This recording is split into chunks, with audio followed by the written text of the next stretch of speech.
So, first of all, tell me how you have been and do practice it when you're actually practicing and not playing through. Well, when I was learning it, I was just doing by sections, so until every cadenza, and then I'm basically repeating everything. Maybe it's not. I know it's not the most effective form of practice, but it's been working for me. Okay, great. Do you practice the voices at all separately? Because we were talking about voicing earlier and what to bring out. Yeah, I practice it separate hands. So basically, since the left hand has both voices, both bottom voices, I usually practice it this way: melody on one hand, both voices on the other. Do you ever just practice like just the bass and the tenor? Well, yeah, when I do the left hand, they're both, not individually, no. No, so, okay, this is a really good idea. And also, have you ever tried practicing the bass with your left and then put the tenor with your right? Sorry, I'm getting a call. Oh, okay. That's it. Yeah, the bass with the left and the tenor with your right. Have you tried that? No, I have not. Because that is a really good way to help you, although you are going to ultimately play it with your left hand, it's a really good way to kind of get the exact sound that you think you want. And then little things like, you probably know already because I don't know who put these lines in. I did. Okay, so you know sometimes you're shortening the well, crotchets. I try to, so these lines are just to remind me of, I have to hold the note. Yeah. So when I'm supposed to hold the note, that's why I put them. It's exactly how I do mine and my score. So this is really good. Sometimes do you realise that when you're playing it with all the voices, you're just not always holding your crotchets? Yeah, I know this piece is new to you. So. I did not, so thank you for telling me. I have to look for that, yes. Can we try something? Can we just try, if we take, say, the second line. Okay.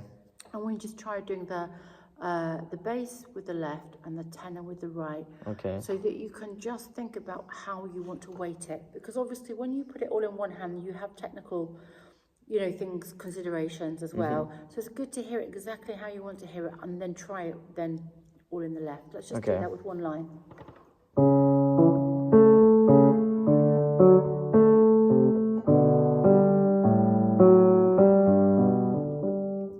Okay, right. Now, do you like that voicing? I liked it.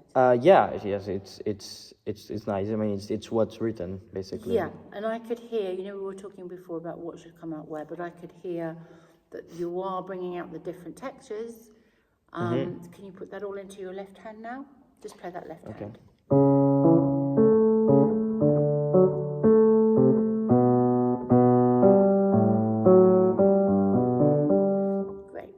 Right hand on top and think about how much you want to bring out the melody. Okay.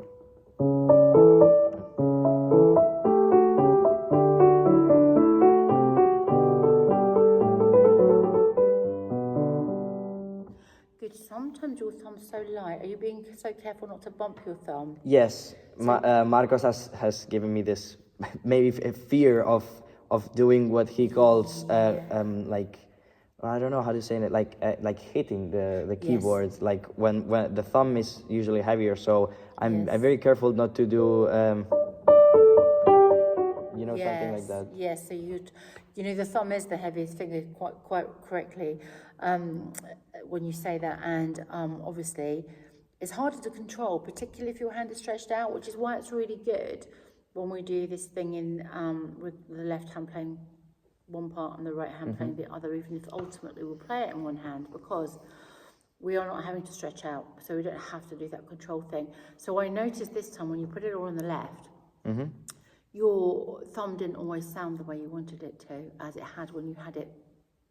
And that's because you had less control here, so you were being really careful, which is great, but sometimes a little bit too careful. Yeah. And that's the difficulty when we play the piano. We have to adjust that weight to every single piano we play. Yeah. So let's try that again. Same thing. I really liked what you did there with the texture. You've gone the opposite way a little bit with your thumb, haven't you? Well, yeah. It's when I play it with more weight, it ends up sounding like this. Don't want to do that. No. So we do want to hear that da da da da da da, but not in an accented way at all. You're quite right. So we kind of have to just feel like we're moving to it, but rather than landing on it. Okay. Yeah. there's somewhere in between. There's a middle ground, isn't there? Mm-hmm. Which you achieved when you did it, the two parts in the separate hand. So let's just try technically. Okay. Seems like such a simple thing, but it's not. Okay. Yeah. Sorry.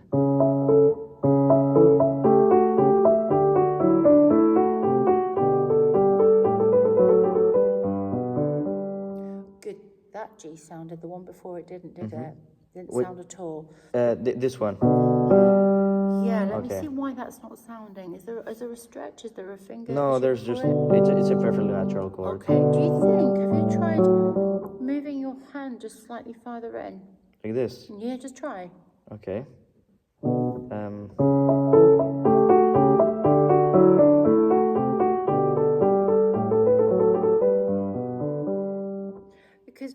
Because I think that what happens when we play here, we have this sort of danger of slipping off, and it makes us subconsciously really control the thumb even more, so that sometimes it doesn't sound.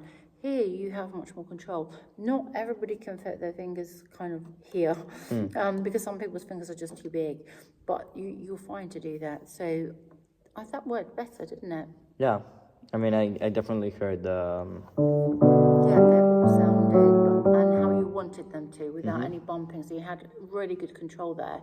So think about that. It's one of those little things that until someone else is looking at your hand, you don't always notice. Okay, great. So the voicing here, I think your texture here was really, really good, actually. But one of the things perhaps we could do is just go through now all of the left hand. Okay. Yep. From the start. Yeah. Okay.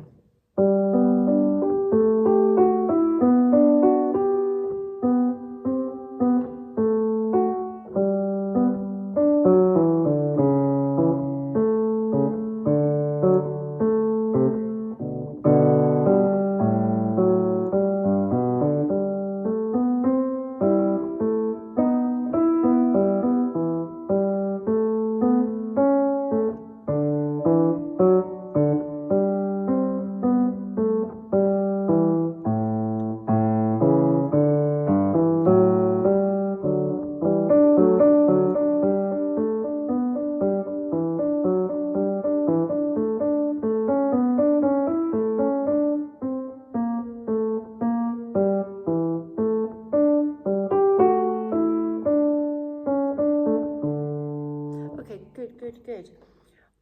Now let's try it. Just playing everything with the right that lands on the main beat. Okay. With the left. Okay. Yeah.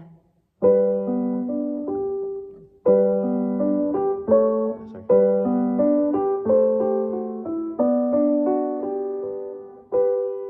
Now I thought we could have a little more singing here. Okay. At the top, yeah.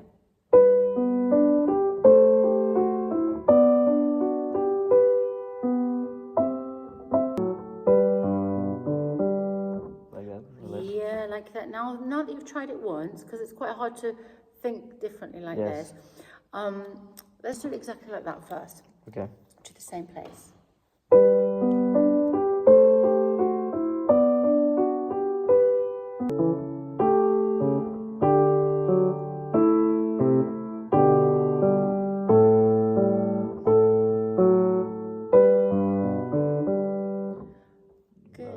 And it will take a little bit of time to get you to do it, but can you hear now? It helps you to hear the melody a bit more. Yes. So very focused in on, because there's a lot of decoration, isn't there, with Bach? Yes. And he's just moving around, with those semiquavers. Personally, I know we talked about which voices you bring out where. I actually think that when you get to the level where you're playing, that this is where you find your own artistic voice. So somebody will say, okay, you do it this way, bring out that voice. Somebody else will maybe say, bring out that voice. I actually don't think there's a complete right or wrong, as long as you're not just, hammering away at the melody and we can't hear anything else or any of the other voices. But I feel like that's where, because if you listen to 7 different artists, they'll all play it 7 different ways probably. And it's a journey, isn't it, that you take the listener on, and they've got to hear everything individually and also everything weaving in and out, as a whole. And I think that's where you decide how you want to play it. Because you know, you're not going to get arrested for it. Do you know what I mean? Yeah. So unless you play it really badly, but you won't. So let's try now playing. Can you try playing the right hand with everything now on the beat and on the half beat, but with the left? Okay. Yeah.